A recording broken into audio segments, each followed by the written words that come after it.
Hai Neters, balik lagi bersama kita Two Sisters di segmen Majumis, Malam Malam Jumat Jumat Mistis.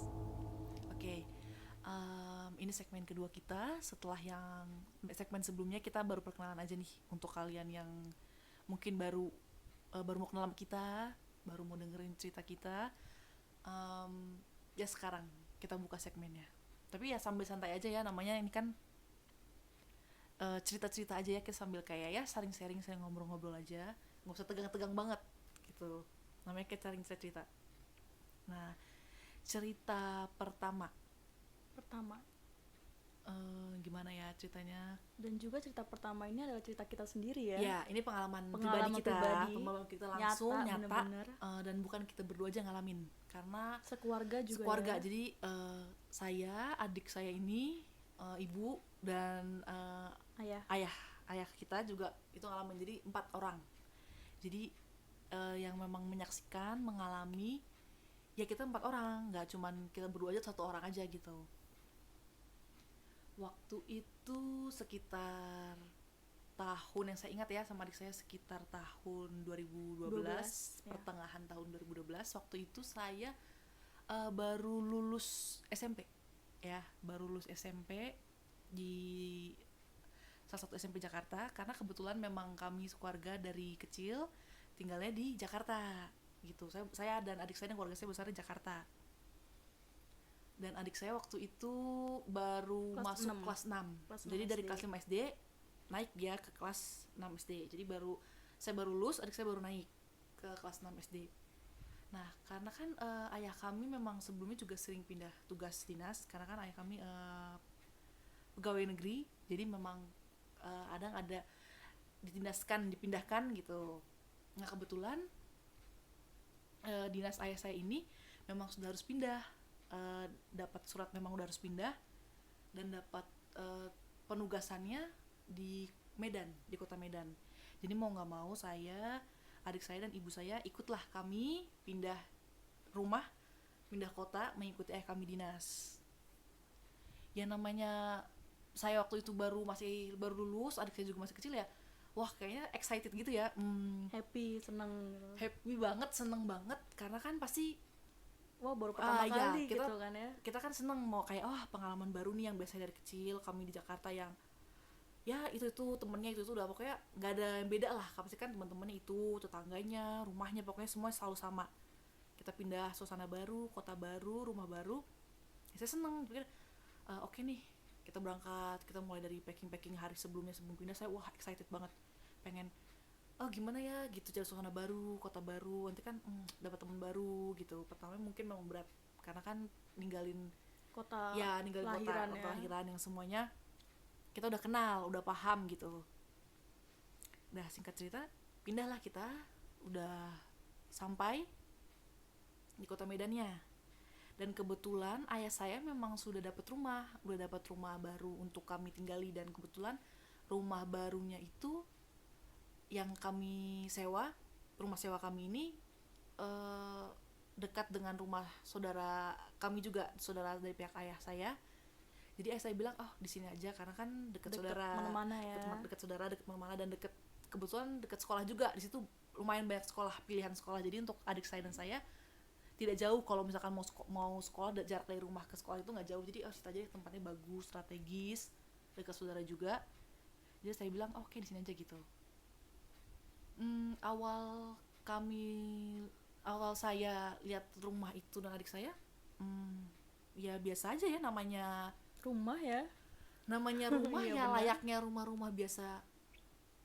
Ya kayak rumah, maksudnya memang itu rumah biasa gitu, namanya rumah disewakan. Mungkin karena Udah memang lama mungkin kosong, ya, cukup iya. lama kosong. Pemiliknya bilang ini memang cukup lama kosong bu, katanya. Jadi ya cukup tidak terurus gitu, maksudnya dari halaman depannya sampai bagian belakangnya rumah itu memang cukup kotor dan tidak terurus. Tapi ya kami pikir memang di mana-mana kalau rumah lama kosong pasti Kotor. pasti seperti itu gitu. Oke lah, kami mulai masuk, lihat-lihat suasananya, ini apa yang mau diberesin gitu. Nah, yang menarik perhatian saya di sini adalah waktu saya melihat masuk kamar mandi, itu kan kamar mandi pasti di belakang ya. posisi letak rumah ini, kamar mandinya itu dari pintu masuk hanya lurus aja dia, jadi udah lurus mentok ke belakang itu udah langsung kamar mandi. Terus ada lagi nanti pintu belakang, Tuh ke halaman. ya itu udah halaman untuk Halaman belakang, belakang, halaman ya. belakang dan dapur kotornya itu di luar gitu. Hanya satu kamar mandi di rumah sewa kami ini kebetulan.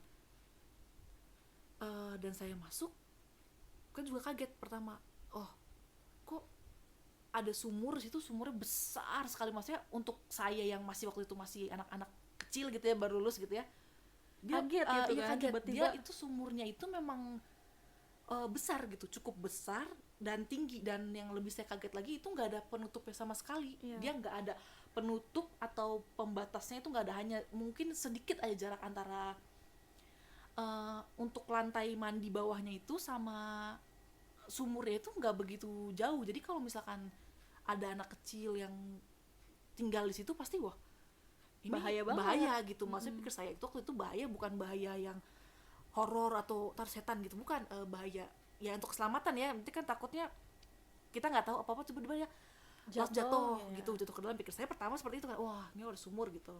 Terus saya bilang, oh ya kok ini sumurnya gede banget gitu, apa nggak apa-apa gitu. Terus ayah saya bilang, ya nggak apa-apa nanti tutup aja, kayak tutup. Terus saya bilang, oh iya ya ya nggak apa-apa tutup aja gitu. Oke, tapi malam pertama itu kami nggak langsung tidur situ, kami tidur dulu sebentar di rumah saudara ayah saya, karena kan itu kami belum beres-beres dong, baru landing pesawat, jadi masih capek semua, masih pada Jet lag lah ya. jet lag, belum beres-beres juga.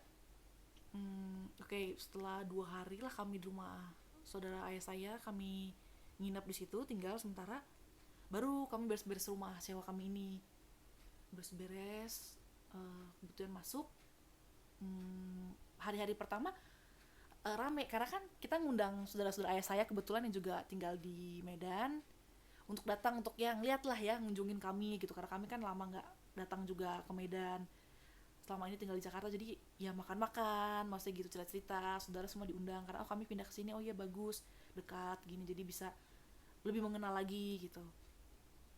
Setelah itu beberapa hari, seminggu lebih ya belum ada apa-apa sih, maksudnya biasa aja lah, normal kayak ya pindah rumah gitu. Cuman memang di situ lingkungannya sepi kalau menurut saya waktu itu. Di Sunyi sebelah ya? di sebelah rumah kami itu posisinya waktu itu ada langsung kayak kebun lapang gitu. Dia kayak kebun luas, dan itu memang pohon-pohon pisang, dan Banyak ya. kayak ada singkong juga lah ya, ada tanaman singkong, ada kebun-kebun Ubi. pisang, ubi gitu, bukan gitu, sebelah rumah kami persis itu. Jadi pasti gelap karena itu kan memang kebun langsung kebun, dan gak ada pembatas dengan rumah kami, gak ada, cuman ya tembok itu langsung udah kebun Tembok gitu. rumah aja. Tembok rumah aja udah langsung kebun. Dipikir kami udah langsung gitu. Kebetulan ibu kami itu memang peka dengan hal-hal yang Berbau mistis dengan yang tidak terlihat gitu. Ibu kami memang Bisa gitu ya, melihat, merasakan gitu. Kan ada orang memang yang dia peka untuk hal-hal seperti itu. Dan setelah itu berjalan mungkin hampir 2 mingguan ya tidak apa-apa, tapi setelah, seingat saya lebih hampir mau 1 bulan, mulailah banyak kejadian-kejadian yang aneh gitu ya. Pertama, ibu saya sering pertama kan kami punya kamar ada di belakang, itu posisi kan deket langsung ruang makan, langsung mengarah lagi ada ke dapur. Waktu itu ibu saya sholat di belakang pertama, karena kan memang kalau rumah baru semua tempat yang bisa disolatin kita harus sholatin gitu, biar ya katanya biar nggak inilah ya gitu, biar lebih enak, lebih tenang gitu. Ibu saya sholat lah di kamar belakang itu, tapi setelah itu ibu saya nggak mau lagi sholat di belakang, tapi dia nggak ngomong, maksudnya ibu saya nggak ngomong, iya nggak kasih alasan kenapa nggak mau lagi nih sholat di belakang gitu. Cuman saya merhatiin kan, loh kok ibu saya mama nggak mau sholat lagi di belakang. Terus ibu saya bilang nggak apa-apa gitu, nggak mau aja, kata ibu saya bilang nggak mau aja sholat di belakang. Oh iya, saya pikir ya nggak apa-apa gitu, yang penting kan udah disolatin juga gitu.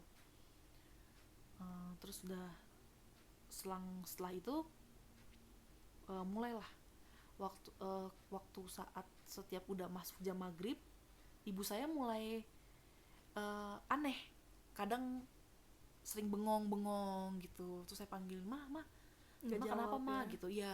Lama Ibu saya jawabnya. bilang nggak jawab, ibu saya Diam, nggak jawab, diam aja. ibu saya diam aja gitu, kayak orang kosong gitu, orang bengong gitu. Pikirannya kayak kosong ya tiba-tiba gitu kan. Pikirannya kayak kosong, tiba-tiba nggak ngomong gitu.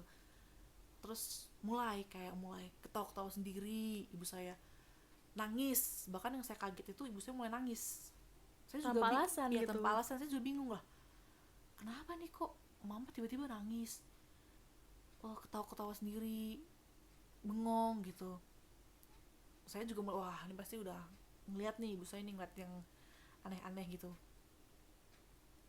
Terus ya udah, saya pikir cuman biasa aja kan, ibu saya kan juga memang kalau di setiap tempat yang baru, apalagi tempatnya itu nggak terlalu ramai, ya pasti begitu, ibu saya pasti lihat.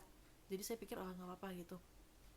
Tapi ternyata bukan cuman semalam aja, kedepannya setelah maghrib pasti begitu lagi, ibu saya pasti seperti itu lagi, Terus terulang. ya terus terulang, nangis, marah-marah, ketawa-ketawa gitu. Nah saya kan takut, saya pikir wah ini udah nggak beres, udah ada yang nggak bener gitu. Akhirnya saya cerita lah sama ayah saya juga, ya kayaknya ini udah nggak, ini deh mama udah nggak beres, maksudnya udah mulai aneh gitu, kenapa setiap maghrib langsung nangis sendiri, ketawa-ketawa, bengong-bengong, kalau tanyain udah nggak nyambung gitu, kayak orang linglung gitu. Ya ayah saya bilang ya udah nanti dilihat lagi dulu ke depannya, ayah saya bilang gitu. Nah puncaknya itu waktu hari tanggal berapanya saya lupa persisnya, tapi waktu itu saya inget banget, itu kalau nggak hari Sabtu hari Minggu. Kebetulan saya ada urusan dengan temannya, jadi keluar dulu sebentar, bilang ayah pergi dulu ada urusan dengan temannya. Oh iya, kami bertiga di rumah saya, adik saya, ibu saya di rumah kami bertiga. Kebetulan juga waktu itu sore langsung hujan, hujannya lebat, pokoknya hujan gede lah ya. Tau lah kalian kalau hujan deres gimana, hujan gede, tiba-tiba ada angin, ada petir dan mati lampu. Memang karena yang wilayah yang kami tinggalin ini kebetulan listriknya itu sering mati lampu. Memang di lingkungan itu begitu, pasti sering mati lampu. Jadi listriknya kayak belum merata gitu, di daerah itu listriknya belum merata, jadi pasti sering mati lampu. Lah itu waktu itu ya udah mendekati maghrib juga, ibu saya mulai nangis mulai. Tapi yang ini lebih aneh, dan saya juga udah mulai ketakutan di sini karena ini udah nggak biasa. Maksudnya lagi mati lampu, hujan deras, Cuma bertiga iya, lagi ya. cuma bertiga. Adik saya posisi situ waktu itu masih Kecil baru kelas 6 SD, dan saya pun baru kelas SMA. Jadi saya udah yang kenapa ini gitu. Saya panggilin ibu saya, mama kenapa mah. Ibu saya udah nggak sadar, udah ketawa aja, nangis gitu. Ya bisa dibayangin lah ya gimana sih, maksudnya di tengah mati lampu dan itu tuh Hujan hujan deras. deras, dan itu tuh lingkungannya sepi banget. Kita pun belum kenal, mau minta tolong ke siapa pun kita pun belum kenal gitu. Ibu saya nggak sadar, ibu saya bener-bener nggak sadar, dan saya pikir wah ini kayaknya udah nggak sadar, apa dirasukin gitu, pikir saya gitu. Dan saya telepon lah, saya bilang ya pulang ya cepet ya, ini mama udah nggak sadar, saya bilang gitu. Terus ayah saya bilang nggak sadar gimana ya, pokoknya udah nggak sadar, udah nggak ngerespon, ya udah nggak terkontrol, udah nggak ngerespon. Kita panggilin, kita apain juga mama tuh udah nggak sadar gitu. Terus saya bilang iya tunggu ayah pulang, saya bilang gitu. Setelah itu kami tunggu, ya pulanglah ayah saya, dilihat kondisinya, oh iya memang ini udah nggak ada yang beres gitu. Akhirnya sejak hari itu ayah saya mulai tanya lagi saudara jauhnya di sekitar situ juga, orang pintar lah ya, kalian tahu maksudnya semacam, ya bilang orang pintar ya, paranormal lah ya, minta tolong lah gimana, maksudnya bener nggak nih ibu saya itu memang kerasukan, diganggu ya, atau yang lain gitu. Cuma kami kan belum tahu, memang karena baru pindah ke rumah itu juga. Akhirnya ketemulah ayah saya dikenalkan dengan saudaranya, dengan salah satu orang pintar di wilayah situ juga.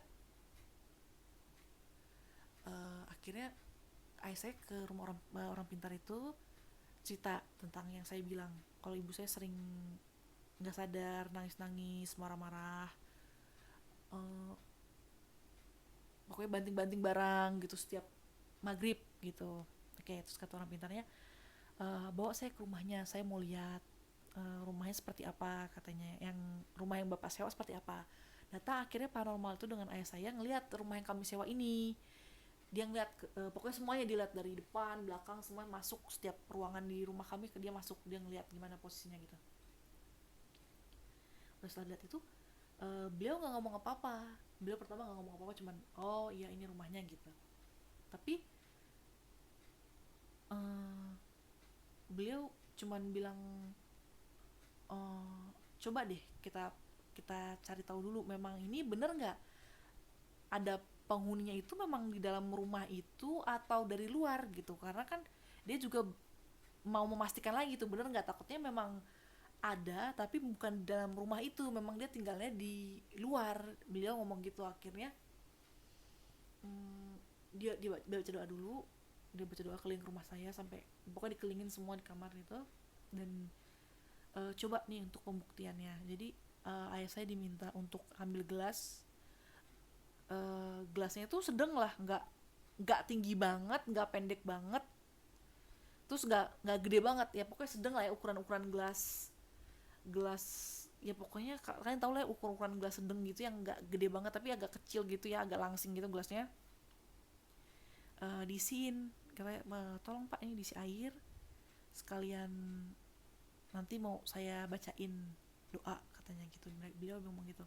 Ya udah diisi ayah saya air, terus beliau bacain doa. Kayak saya juga nggak tahu itu doanya apa ya, maksudnya gitu. Udah setelah bacain doa, beliau bilang, pak, ini coba deh airnya ini taruh di sudut ujung kamar belakang. Beliau ngomong gitu. Terus ayah saya bilang, oh iya gitu. Udah saya dan ayah saya taruh itu gelas yang tadi sedang itu di kamar belakang, yang posisinya pertama ibu saya sering sholat di situ, tiba-tiba nggak mau lagi, ditaruhlah di kamar itu, di pojok sudut kamarnya itu. Katanya coba dibiarin dulu pak semalaman, nanti pagi dilihat lagi airnya, katanya. Beliau bilang gitu. Terus ayah saya bilang iya gitu. Oke, beliau pulang. Saya juga bingung, terus saya bilang sama ayah saya gini, ya itu airnya mau diapain? Terus kata ayah saya bilang, ya lihat aja dulu besok pagi kenapa gitu. Ayah saya juga bilang nggak tahu juga, ayah juga nggak tahu, kata ayah saya bilang gitu. Oke, malam itu udah tenang ya, mungkin karena dia udah bacain apa ya, untuk ngelindungin gitulah kali ya, untuk pelindung rumahnya itu. Udah tidur, kita semua tidur berempat. Besok paginya ya kita kan mau beraktivitas biasa lagi, ayah saya mau berangkat kerja, saya sekolah, adik saya sekolah gitu. Sebelum itu ya kita lihat dulu, maksudnya ke kamar belakang itu, maksudnya apa sih yang hasilnya gitu, kenapa airnya itu didoa-doain, terus kenapa ditaruh di kamar belakang gitu, maksudnya itu untuk apa gitu. Saya lihat ke belakang sama ayah saya, dan ternyata itu gelasnya itu kan pas saya isi sama ayah saya itu kan penuh, gelasnya itu sedang, terus agak tinggi itu kan penuh.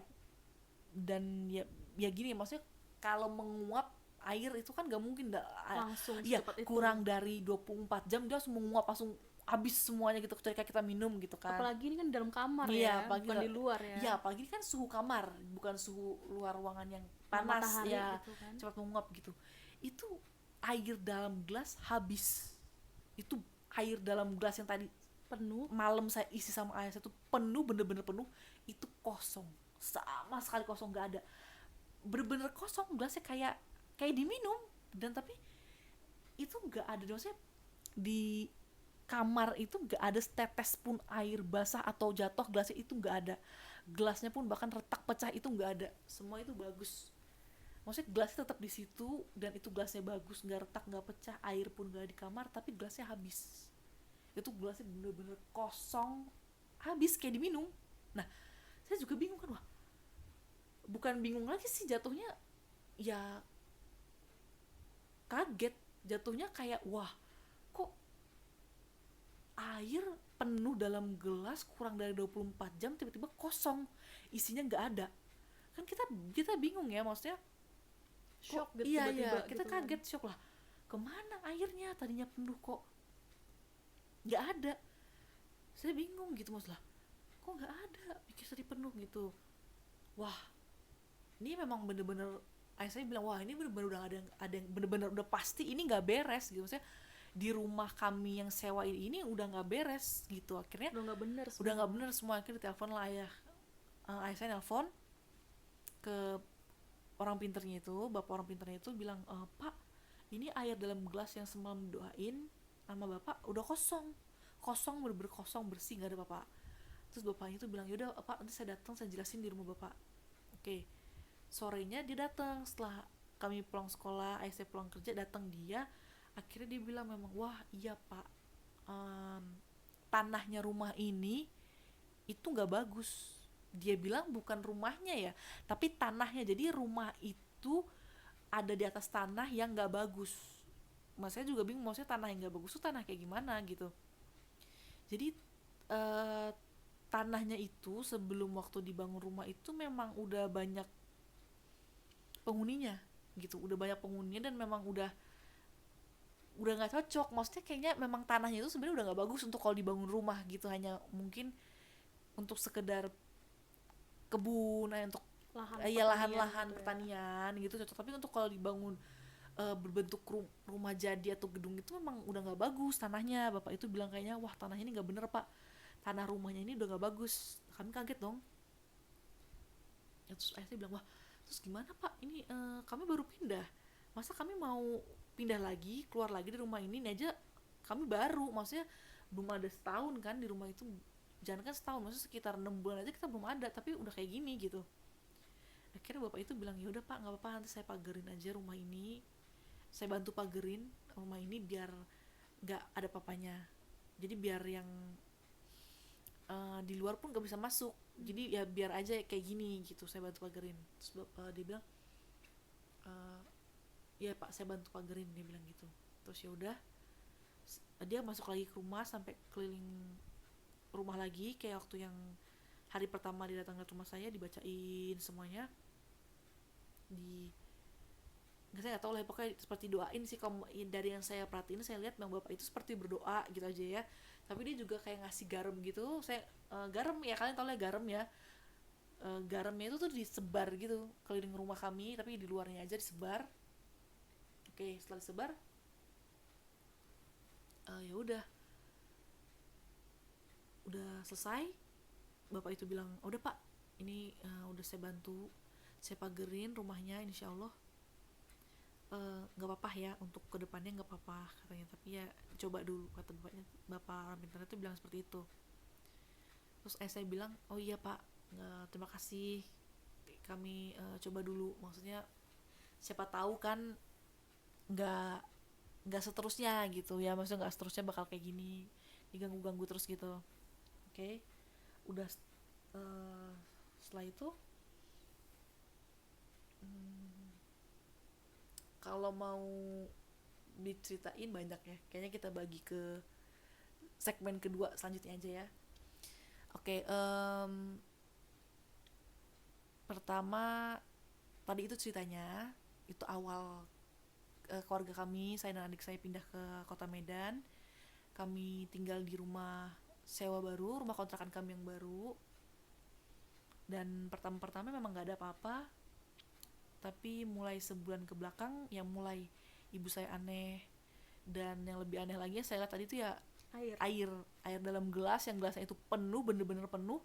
Paginya itu kosong, bener-bener kosong, bersih, nggak ada setetes pun saya, nggak ada gitu. Jadi itu yang saya bener-bener bingung sih, untuk Kemana airnya ya gitu. kemana airnya gitu. Dan untuk kelanjutannya nanti kita bagi lagi di segmen selanjutnya, malam Jumat Mistis. Dan untuk para nighters, pokoknya stay terus ya sama kita di channel malam Jumat Mistis ini. Kalau masih mau terus ikutin cerita kita, dengerin cerita kita setiap malam Jumat, sering sharing. Dan kalau kalian juga punya cerita, bisa tulis dulu pertama di komen ya, di komen dulu. Kalian komen nih, tadi kan kalian denger nih, kalian komen kalau kalian juga punya Pertanyaan lain gitu pertanyaan ya. lain atau cerita kalian juga kita bagiin ya. Tapi jangan lupa di subscribe, Like like, dan aktifkan notifikasinya. Oke, guys, sekian dulu untuk segmen pertama Majumis tentang rumah baru kami. Sampai ketemu di segmen selanjutnya Majumis. Sekian dulu cerita part pertama dari rumah sewa baru. Stay tune terus di channel Majumis karena kita selalu upload pada hari Kamis malam Jumat yang akan menemani malam-malam mistis kalian. Selamat malam Nighters dan sampai jumpa.